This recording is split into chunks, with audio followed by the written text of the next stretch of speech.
Aung San Suu Kyi, thank you for being with us this afternoon. Our time is short. We'll get right to the questions. Political and economic reforms in Burma are clearly not yet complete. What needs to happen next? We need to just go on with the process. We need to find out what we have to do in order to keep the democratization process on track. Economic reforms have to be taken one by one. You see, it's not just speed that's important, it's sequencing as well. You've got to get the speed right, you've got to get the sequencing right. So we have to find out what next should be done. There's so much to be done. Keeping democratic reforms on track, what do you think is the biggest impediment there? I think it's knowing what kind of reforms should come first. Do you support the United States lifting trade sanctions against Burma? Yes, I do, because I think it's time that we try to stand on our own, and I've been very grateful to the United States for what they've done to help the forces of democracy. And I think sanctions have helped us greatly. There have been many claims that sanctions have hurt Burma economically, but I do not agree with that point of view, because if you look at reports by the IMF, for example, they make it quite clear that the economic impact on Burma has not been that great. But I think the political impact has been very great, and that has helped us in our struggle for democracy. Do you think that this process has gotten to a point now where the change is irreversible? That I don't think we can say until the army is totally committed to change, because under the present constitution, the army can always take over all powers of government if they think this is necessary. So until the army comes out clearly and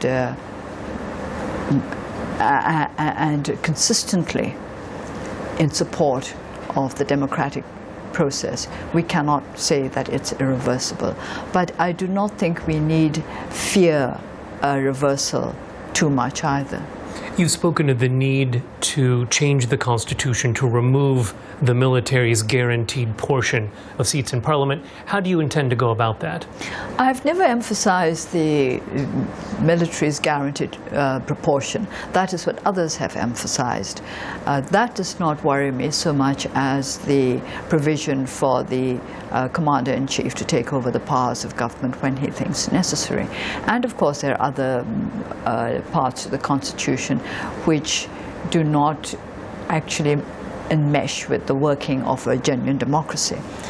But whatever we do, whatever changes we bring about with regard to the Constitution, I want to bring these changes about with the cooperation and willing cooperation of the Army. Why do you think that the Army has engaged in this process of reform now?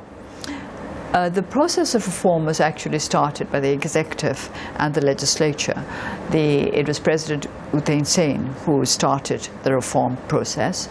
But of course, you must remember that democracy is made up not just of the executive, but of the legislature and the judiciary. And the legislature also has played its part in promoting reform. The military are part of the legislature in that there are 25% of them there, but I think they also work closely with the executive. What we are lacking in Burma is an independent, effective judiciary, and unless we have all three of these democratic institutions strong and healthy, we cannot say that our democratic process is home and dry. Is there something at present that you think made this a ripe time for these changes in Burma? There are other regimes that have entrenched themselves. There were the elections in 2010 when they said that they were turning the administration over to a civilian government. Actually, of course, most of the people in the civilian government were those who had retired from the previous army government.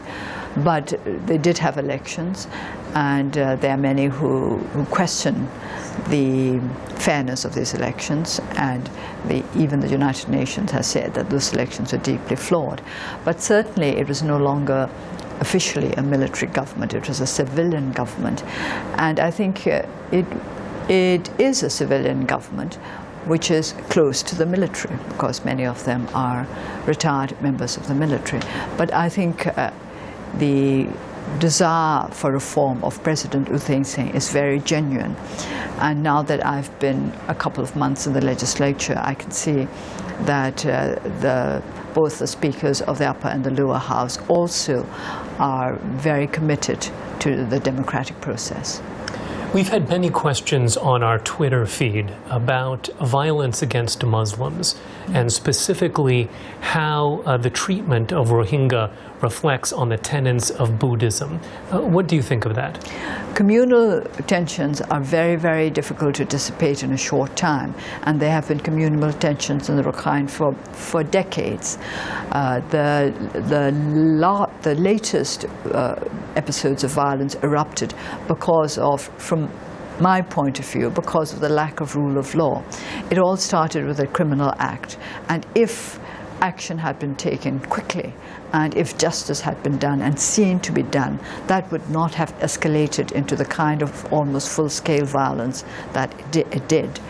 And we believe, as the National League for Democracy, that human rights must be protected by the rule of law, and there can never be occasions where human rights can be neglected or ignored, or the rule of law set aside. What about efforts to try to find a lasting solution to the Karen and Kachin issues as well? Lasting solutions are always difficult to come to, but they will have to persevere. I have been repeating ad nauseum that we are in Burma, we are weak with regard to the culture of negotiated compromises, but we have to develop the ability to achieve such compromises. If you want to bring an end to long-standing conflicts, you have to be prepared to compromise. If either one or both sides insist on getting everything they want, that is to say 100% of their demands should be met, then there can never be a settlement. So we have to negotiate the kind of compromise that is acceptable to all the parties concerned. A question to you from Facebook. What role do you think that Burmese authors and artists can play in the social changes that are undergoing? Burmese authors and artists can play the kind of role that artists and authors everywhere play. They help to mold the outlook of a society. Not the whole outlook, and they are not the only ones who mold the outlook of a society, but they have an important role to play there. And I think if they take up this role seriously and link it to the kind of changes we are wishing to bring about in our country, they could be a tremendous help. Can you speak to us for a moment about the need to improve primary education in the country, as well as a means of preparing this next generation of Burmese? Well, we need to improve education in the country, period, not just primary education, primary, secondary, tertiary. Our education system is very, very bad. But of course, if you look at it, if you look at primary education, we have to think in terms of early childhood development. That's going back to before the child is born, making sure that the mother is well nourished and that the child is properly nurtured. Early childhood development has proved to be very beneficial and very cost effective in societies where this has been tried. So let us not just confine ourselves to primary education. Let's think of early childhood development and education as a whole.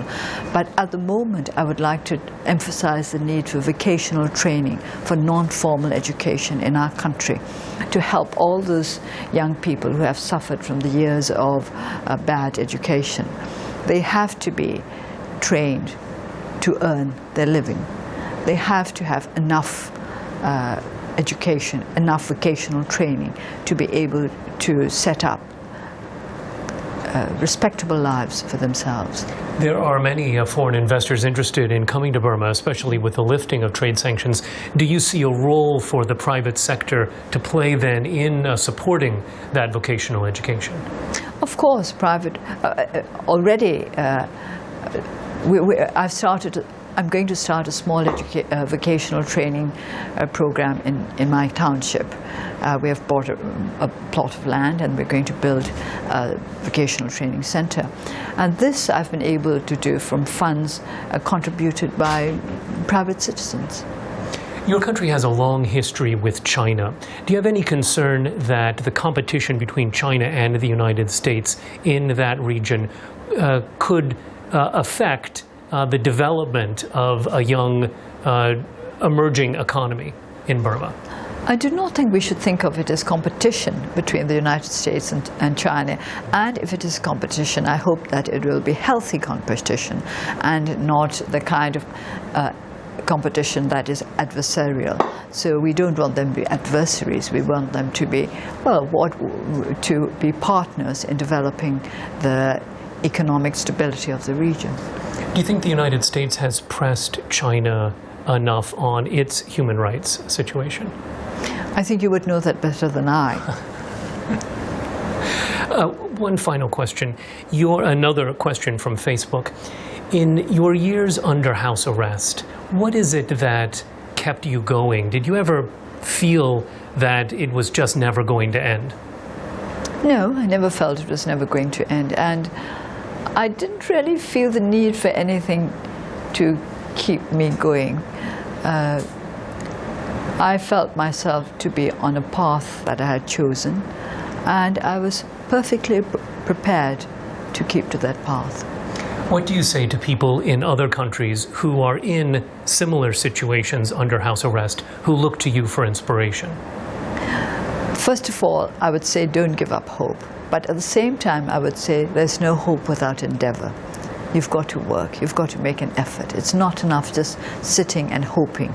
You've got to work in order to realize your hopes. Aung San Suu Kyi, thank you for being with us today. Thank you. It's a pleasure.